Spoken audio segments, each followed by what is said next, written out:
first thing is first. Let's do a little walk around here. So we went with a 3/4 maple plywood structure with 1/4 inch thick acrylic sheet glass. So you have a perfect visual all the way around.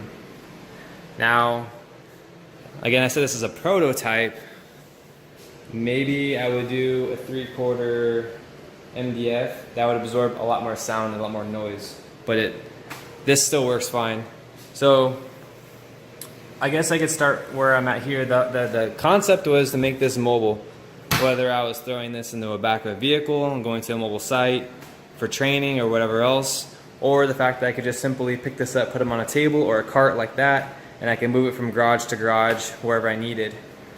So this work cart, I don't know if you remember my other videos, I made this just for transportation. The work cart splits into 2 pieces so I could easily fit it through any SUV or truck that has a tonneau cover. That's kind of the purpose of that. The box here we're looking at, this is the shop vac, and this is on a remote. As I turn the remote on, these fans, there's 2 fans, one here and one in the back. These fans kick on because in Arizona, this gets dangerously hot. So one fan pushes air in, the other fan extracts the air out. Pretty simple. Just some cheap bed foam to kind of insulate the sound. So there's that deal. Down here is a little DIY dust separator. So like I said before, everything I've done is on remote. So there's the vacuum, pretty quiet. You can see the fans are now engaged. With this open, you can hear the difference. If I were to take this fully out, it even gets even louder. So there's that one. And then we'll go through this side before we go on the inside of the box. We'll kind of wrap around. We have here this little shelf, which is fully adjustable, so it'll enclose all the way flat, again, for the mobile purposes.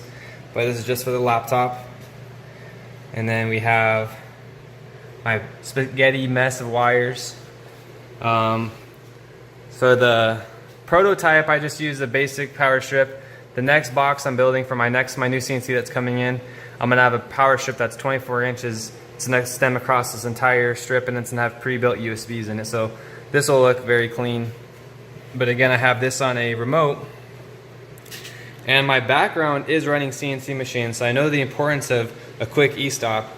And the way the programming is set up on here, you have to use your mouse and you can hit a pause button to stop this, and that just annoyed me. So what I've done is, by wiring this through a remote, my router and the CNC computer itself, I have full capability and full control. Now there's 2 awesome things with this. When I'm testing a program, I'm really quick to turn on or turn off. The next phase is, the whole point of me getting this machine is I could do more work inside the house without actually physically doing work. So this machine is doing the job for me. So I have here retrofitted a baby camera, and it's on a piece of wood with a magnet attached to the piece of wood. So that magnet can hit any of these metal rails, and I could put external metal brackets in the cabinet for a good view. But the camera, let me bust this out. It's fully panned, so I could pan and zoom and tilt all within this control. And this is kind of how I set it up in my house. I have this little dead switch hooked around the antenna. It's always with me. And then inside the jobs, I could track my positioning at all times, and it obviously has the microphone, so I could hear exactly. And if it's nothing I like, I could just hit off, and then I'm safe and sound. Next phase to me making this remote, there's 2 programs I use, and I'm actually learning Fusion 360 now, but right now I'm doing the Inventables easel, and it's a very, very simple, easy to manage program. So I'll make my coding in that, and then I send my coding to the universal G-code sender. So this is where I home the machine, control my access, and then do basically anything else. I could follow the G-code. I can see where I'm actually at inside the program. So the next phase would be, I have the camera with me, and on my tablet I have a synced up TeamViewer, but also not just TeamViewer, I could literally touch the screen and remotely activate my laptop all through here. So I can load new programs, I could basically run this machine without having to be by the machine. So I have this on my tablet and my phone for convenience. And then same thing with my programming. It's all based on Google Drive. So I could essentially make a program anywhere as long as I have internet connection. So now let's get into the box. We have nice weather strip all around to keep the dust inside. Also for noise, make a really nice tight seal. I have integrated flat magnets that suck the door nice and tight. Another little weather strip in the middle. And there's my nice thick acrylic. So inside here I have everything kind of tied together so that there's no chance of the cords wrapping around each other. I have all the wiring integrated and then wrapped nicely through the back track and the side track. And we have two big 5-inch fans.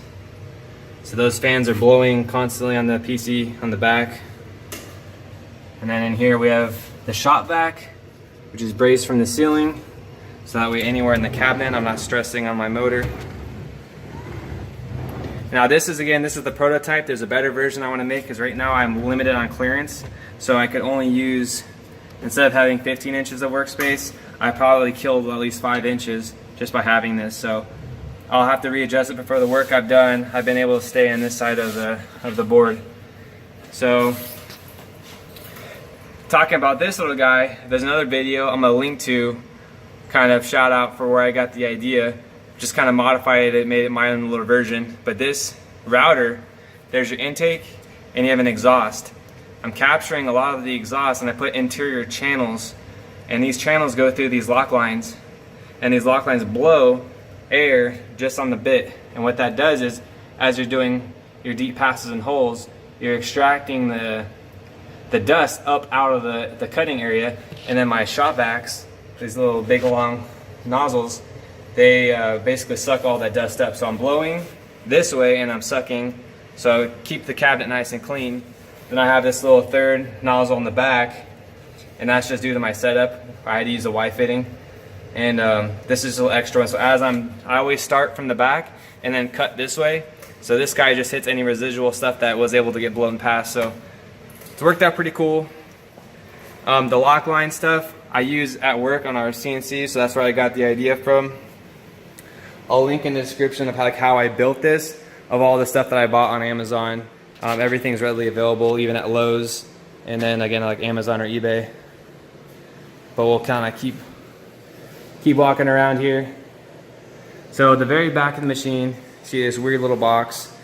So anytime you're opening a hole, you're allowing all that sound noise to come out. So putting those big fans, I had a lot of sound escape. So what I've just decided to do is put that same foam to sound deaden that area, and a little Velcro tab, so this kind of acts like a pre-filter. So I'm breathing in clean air into the machine. And this is just the little ports. So there's the back, little back of the box, the exhaust for the shop vac. So that's the really quick kind of rundown of my cart. I'll go ahead and turn it on so you get to see how much the box restricts some of the noise. So actually we'll do it with it open. So we'll turn her on.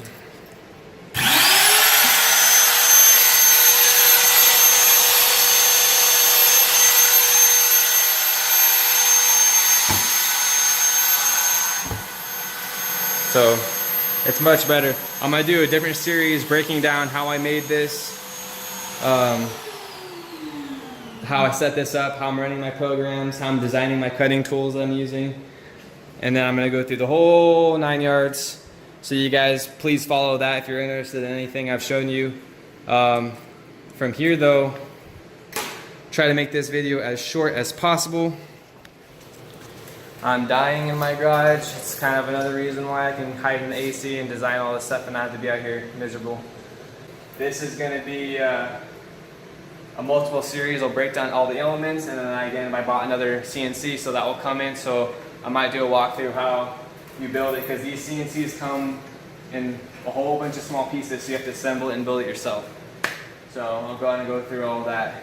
Anyways, thank you guys. I hope you enjoyed this, and I'm gonna get back to making some money on this thing. Peace out.